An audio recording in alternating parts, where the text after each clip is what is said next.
हम लोग हमारे मोहल्ले में मतलब हम 2-4 जने ऐसे हैं कि भाई हम नाम वाले हैं, तो हमारे पास वो लोग आते शिकायत लेके कि भाई इन लोग ने ये करा, इन लोग ने ये करा। तो हम लोग इनको समझाने गए थे और समझा के एक दिन पहले आ गए और दूसरे दिन रात को हम एक हॉस्पिटल लेके जा रहे थे एक बंदे को, तो हमारे ऊपर रात को फायरिंग की इन लोगों ने। कितना round firing? 4 round firing. Vadodara શહેરમાં કાયદો વ્યવસ્થાની સ્થિતિ પર પ્રશ્નો ઊભા કરતી એક ગંભીર ઘટના સામે આવી છે, જેમાં શહેરના કુંભારવાડા વિસ્તારમાં વહેલી સવારે ફાયરિંગની ઘટના બનતા ચકચાર મચી ગઈ છે। વડોદરાના કુંભારવાડા વિસ્તારમાં આવેલી રામરાજ હોટલ નજીક જૂની અંગત અદાવત રાખીને એક યુવક પર 4 રાઉન્ડ ગોળીબાર કરવામાં આવ્યો હતો। પોલીસે આ કેસમાં હવે આરોપીને ઝડપી પાડીને તપાસના ચક્રો ગતિમાન કર્યા છે। તો આવો જાણીએ સમાચાર વિસ્તારથી। નમસ્કાર, જમાવટ સાથે હું છું પાર્થ।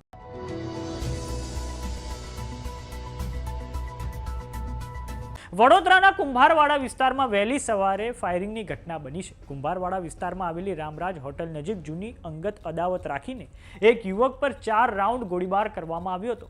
પોલીસ તપાસમાં ઘટસ્ફોટ થયો છે કે જૂની અદાવતમાં ફાયરિંગ કરવામાં આવ્યું હતું। આ આખી ઘટના સવારે 3:30 વાગ્યાની આસપાસ રામરાજ હોટલની નીચે આવેલા ઢાળવાળા ખાંચામાં બની હતી।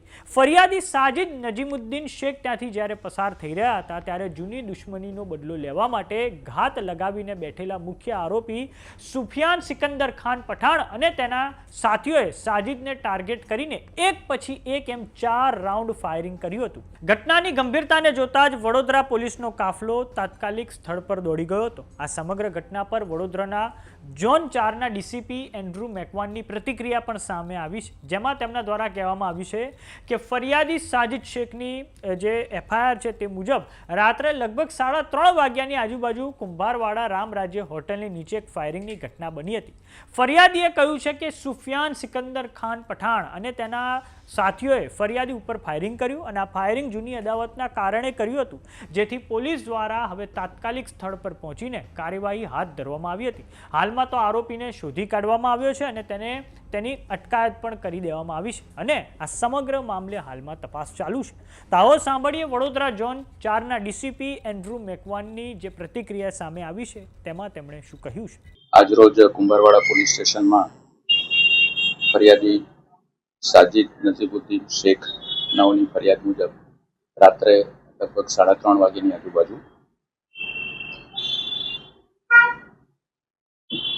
કુંભારવાડા રામરાજ હોટલની નીચેના ઢાળમાં ખાંચામાં એક ફાયરિંગની ઘટના બનેલ, જેમાં ફરિયાદીએ જણાવેલ કે સુફિયાન સિકંદર ખાન પઠાણ અને તેના અન્ય સાથીઓએ ફરિયાદી ઉપર ફાયરિંગ કરે।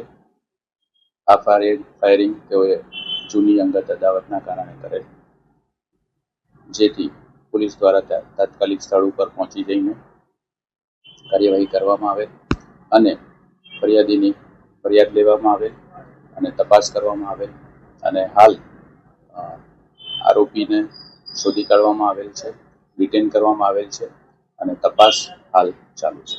આ ઘટનામાં હવે સ્થાનિકોનો આક્ષેપ છે કે આ વિસ્તારમાં અમે હિન્દુ મુસલમાન એક થઈને રહીએ છીએ। આ લોકોથી હિન્દુને પણ તકલીફ છે, મુસલમાનને પણ તકલીફ છે, કેમ કે અસામાજિક લોકો નશીલા પદાર્થોનો વ્યાપાર કરે છે। લોકો અમારી પાસે અસામાજિક જે તત્વો છે તેની ફરિયાદ લઈને આવે છે। જ્યારે અમે અસામાજિક તત્વોને સમજાવવા ગયા ત્યારે તેમણે અમારી પર હવે ફાયરિંગ કરી દીધું હતું। આવો સાંભળીએ વડોદરાના કુંભારવાડા વિસ્તારના સ્થાનિક લોકોએ શું પ્રતિક્રિયા આપી છે। हमारा ये कुमारवाड़ा चौकी है, कुमारवाड़ा पुलिस स्टेशन है, उसके नीचे वीराय माता के मंदिर के नीचे ये लोग बैठे हुए हैं और हमारे आगे पीछे सब हरिजन निवास है, सब मतलब हिंदू मुसलमान हम लोग एक रह के रहते हैं। तो वहाँ हिंदू को भी तकलीफ और मुसलमान को भी तकलीफ है। ये लोग दिन रात वहाँ नशे का व्यापार करते हैं, धंधा करते हैं, मतलब हर चीज़ वहाँ करते हैं। और हम लोग हमारे मोहल्ले में मतलब हम 2-4 जने ऐसे हैं कि भाई हम नाम वाले हैं, तो हमारे पास वो लोग आते शिकायत लेके कि भाई इन लोग ने ये करा, इन लोग ने ये करा। तो हम लोग इनको समझाने गए थे और समझा के एक दिन पहले आ गए और दूसरे दिन रात को हम एक हॉस्पिटल लेके जा रहे थे एक बंदे को, तो हमारे ऊपर रात को फायरिंग की इन लोगों ने। कितना राउंड फायरिंग? 4 राउंड फायरिंग की। किसने फायरिंग किया? ये सुफियान अल्लाह और दूसरे भी उसके पास 6-7 जने थे उन लोग के पास, और 3 जन तो हाथ में आ गए हैं और दूसरे फरार हैं। और ये क्या क्या टाइप का धंधा करते हैं? ये एमडी का धंधा करते हैं, चरस गांजे का धंधा करते हैं, दिन रात नशे में यहीं रहते लोग। ऐसा है। क्या लगता है आपको पुलिस जाने? पुलिस ने अभी बहुत अच्छा काम किया है, बहुत अच्छा काम किया है। 4 घंटे में पुलिस इनको लेके आ गई है और बाकी है सुफियान अल्लाह है, एक मोहसिन है और एक वहाब है। ये 3 जन को लेके आई, दूसरे बाकी है। क्या कहना है आपको, बड़ौदा के अंदर ये एमडी का धंधा चल रहा है, क्या एमडी का धंधा जड़ से खत्म करना चाहिए पुलिस को, हम तो यही मांग करेंगे और आगे कुछ नहीं।